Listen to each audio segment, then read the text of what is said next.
বাংলাদেশের সামনে আসছে নতুন এক ভূ রাজনৈতিক চ্যালেঞ্জ। এবার এন সার্কেল দিয়ে বাংলাদেশকে চারদিক থেকে ঘিরে ফেলার ষড়যন্ত্র করছে ভারত। এই পরিকল্পনা নিয়ে দক্ষিণ এশিয়ার কূটনৈতিক অঙ্গনে শুরু হয়েছে এক নতুন করে আলোচনা। বিশ্লেষকদের মতে সড়ক, রেল ও সমুদ্রপথে বাংলাদেশকে ঘিরে তৈরি হচ্ছে একটি কৌশলগত বৃত্ত। অনেকেই এটিকে দেখছেন স্ট্র্যাটেজিক এনসার্কেলমেন্ট হিসেবে।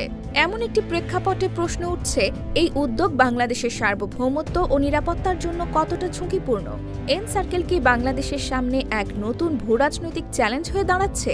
এই চ্যালেঞ্জ মোকাবেলায় বাংলাদেশি বা কতটা প্রস্তুত জানতে পারবেন আজকের ভিডিওতে। জুলাই-আগস্ট গণ অভ্যুত্থানে স্বৈরাচারী শেখ হাসিনার পতনের পর ভারতের সাথে বাংলাদেশের সম্পর্কের অবনতি হতে শুরু করে। ভারতের মিডিয়ার প্রোপাগান্ডা এবং রাজনৈতিক নেতাকর্মীদের উস্কানিমূলক মন্তব্যে সেই সম্পর্ক তলানিতে গিয়ে পৌঁছায়। আগে ভারত বাংলাদেশের মধ্য দিয়ে উত্তর পূর্বাঞ্চলের 7 সিস্টার্সের সাথে যোগাযোগ করত, কিন্তু রাজনৈতিক পট পরিবর্তনের পর সেই সুযোগ হারায় প্রতিবেশী দেশটি।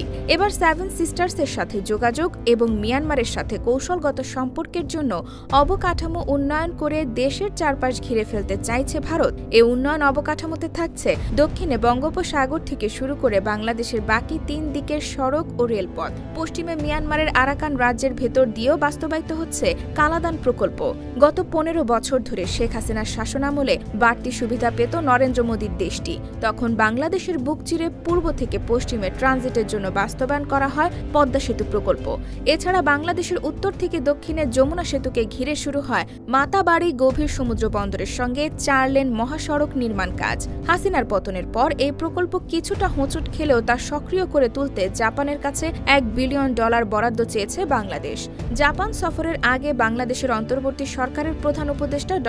মোহাম্মদ ইউনুস মাতাবাড়িতে অবকাঠামো উন্নয়ন জোরদার ও বিদেশি বিনিয়োগ বৃদ্ধির তাগিদও দিয়েছেন। দেশের কৌশলগত নিরাপত্তা নিয়েও নতুন করে ভাবতে হচ্ছে অন্তর্বর্তী সরকারকে, কারণ বাংলাদেশের উত্তরের চিকেন নেক অঞ্চলটি ভারতের জন্য একটি কৌশলগত গুরুত্বপূর্ণ এলাকা। এই অংশ দিয়েই ভারত উত্তর পূর্বাঞ্চলের 7টি রাজ্যের সাথে যোগাযোগ করে। সরু এই করিডোর দিয়ে 7 সিস্টার্সে বাণিজ্য এবং প্রতিরক্ষা নিশ্চিত করা ভারতের জন্য অনেকটাই কঠিন। তাই এই করিডোর প্রশস্ত করার জন্য বাংলাদেশের উত্তরের রংপুর বিভাগের ওপর নজর রয়েছে নরেন্দ্র মোদীর। ভারত একাধিকবার এই অঞ্চল বাংলাদেশ থেকে বিচ্ছিন্ন করার কথাও বলেছে।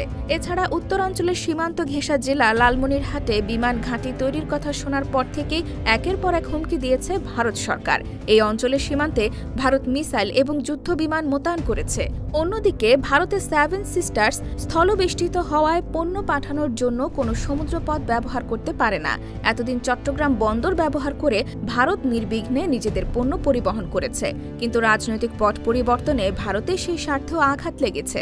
তাই এবার চট্টগ্রাম বন্দরকে নিজেদের আওতায় নিতে চায় ভারত সরকার। ভারতীয় কিছু গণমাধ্যম ফেনী দিয়ে বাংলাদেশের চিকেন নেক অংশ বিচ্ছিন্ন করার কথাও বলছে বারবার। এসব দেখে প্রশ্ন উঠছে, ভবিষ্যতে ভারতের এই সামরিক অবকাঠামো কি বাংলাদেশের চারপাশ ঘিরে কোনো আগ্রাসনের উদ্দেশ্যে ব্যবহার হতে পারে? এই প্রেক্ষাপটে কূটনৈতিক বিশ্লেষণে উঠে আসছে ভারতের এন সার্কেল পরিকল্পনার কথা। এন সার্কেল মানে হলো কোনো দেশের স্বার্থকে কেন্দ্র করে আশেপাশের দেশগুলোকে গুরুত্ব অনুযায়ী কয়েকটি স্তরে ভাগ করা। বাংলাদেশের উত্তরে চিকেন নেক আর দক্ষিণের সমুদ্র বন্দর ভারতের জন্য গুরুত্বপূর্ণ, তাই বাংলাদেশকে ঘিরে ভারতও এই এন সার্কেল তৈরির পরিকল্পনা করছে। এই পরিকল্পনার অংশ হিসেবে ভারত এখন মিয়ানমারের সঙ্গেও সম্পর্ক উন্নত করছে। বাংলাদেশের বিকল্প হিসেবে কলকাতা সিতে আইজল করিডোরকে 7 সিস্টার্সের সাথে যোগাযোগের রুট হিসেবে দেখছে ভারত। বিশেষ করে বাংলাদেশের রাজনৈতিক অস্থিরতাকে সামনে রেখে মিয়ানমার হয়ে বিকল্প যোগাযোগ ব্যবস্থা গড়ে তোলার উপর জোর দিচ্ছে ভারত। এই বিকল্প পথের নাম Kaladan multi model transit transport প্রকল্প। এটি মিয়ানমারের সিতে বন্দর থেকে নৌপথ, সড়ক ও রেলপথে ভারতের মিজোরাম এবং কলকাতার সঙ্গে সংযোগ স্থাপন করবে।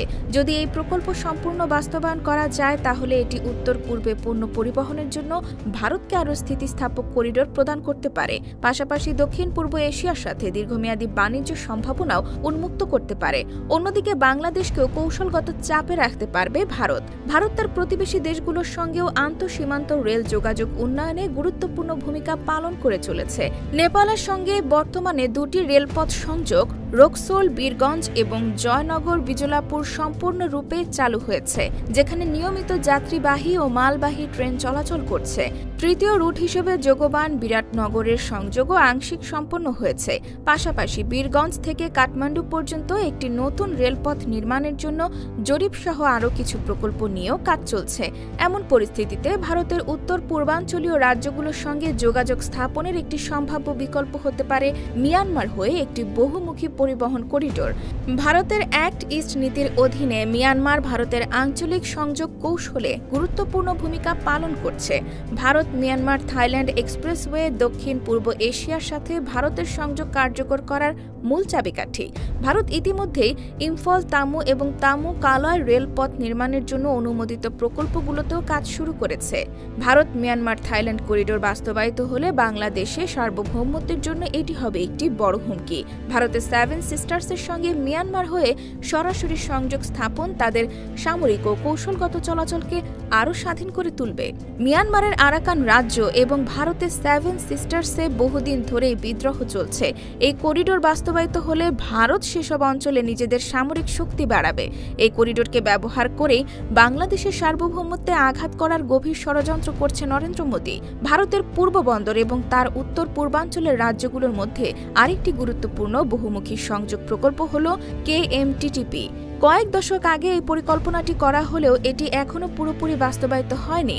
প্রকল্পটির অগ্রগতি নানা কারণে ধীরগতিতে চলছে, যার মধ্যে অন্যতম হচ্ছে মিয়ানমারের রাজনৈতিক অস্থিরতা ও নিরাপত্তাজনিত সমস্যা।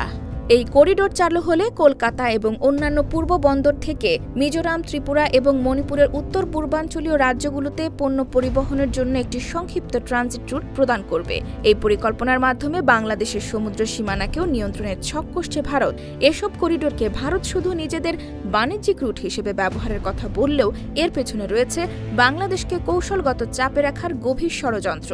ইতিহাস ঘাটলে এমন আরও অনেক নজির পাওয়া যায়। দ্বিতীয় বিশ্বযুদ্ধের পর পশ্চিমা পরাশক্তি রাশিয়াকে ঘিরে ন্যাটো দেশগুলোর এন সার্কেল গড়ে তোলে। রুশ প্রেসিডেন্ট ভ্লাদিমির পুতিন বহুবার অভিযোগ করেছেন পশ্চিমারা তাকে কৌশলগতভাবে ঘিরে ফেলছে। ইউক্রেনকে ন্যাটোর সদস্য করার বিষয়টি সেই উত্তেজনাকে চূড়ান্ত রূপ দেয়, যার পরিণতিতে শুরু হয় রাশিয়া ইউক্রেন যুদ্ধ। ঠিক তেমনি ভারত যদি বাংলাদেশকে ঘিরে একের পর এক করিডোর তৈরি করে, তাহলে ভবিষ্যতে এই অঞ্চলেও দেখা দিতে পারে একই ধরনের উত্তেজনা এবং যুদ্ধ আশঙ্কা। এই পরিস্থিতিতে বাংলাদেশের প্রয়োজন একটি বাস্তবমুখী ও সুসংগঠিত ভূ রাজনৈতিক কৌশল। অন্তর্বর্তী সরকার ইতিমধ্যেই দেশের কৌশলগত অঞ্চলগুলোতে নিরাপত্তা জোরদার করছে। বিশেষ করে চিকেন নেক অঞ্চলে সেনা মোতায়েন বৃদ্ধি, সামরিক ঘাঁটি উন্নয়ন এবং সীমান্ত নজরদারি প্রযুক্তির ব্যবহার বাড়ানো হচ্ছে। পাশাপাশি আন্তর্জাতিক কূটনীতিতেও সক্রিয় হয়েছে বাংলাদেশ। যুক্তরাষ্ট্র, চীন, রাশিয়া ও OIC দেশগুলোর সঙ্গে ঘনিষ্ঠ যোগাযোগ রক্ষা করে ভারসাম্যপূর্ণ পররাষ্ট্রনীতি বজায় রাখার চেষ্টা চলছে। বাংলাদেশ যে কোনো সংকটময় পরিস্থিতি মোকাবেলার জন্য আগে থেকেই প্রস্তুতি নিচ্ছে। ডক্টর মোহাম্মদ ইউনূসের কূটনৈতিক কৌশল 2025-26 অর্থ বছরের বাংলাদেশের সামরিক বাজেট বাড়ানো হয়েছে রেকর্ড পরিমাণে। আমদানি করা হয়েছে চীনা যুদ্ধবিমান থেকে শুরু করে তুরস্কের ড্রোন। এছাড়া বাংলাদেশের 3 সামরিক বাহিনীকে প্রশিক্ষণ দেওয়ার জন্য নেওয়া হয়েছে যথাযথ ব্যবস্থা। বাংলাদেশের আঞ্চলিক নিরাপত্তা নিশ্চিত করার জন্য সবচেয়ে গুরুত্বপূর্ণ ভূমিকা পালন করবে রংপুরের লালমাটিয়ার বিমান ঘাঁটি।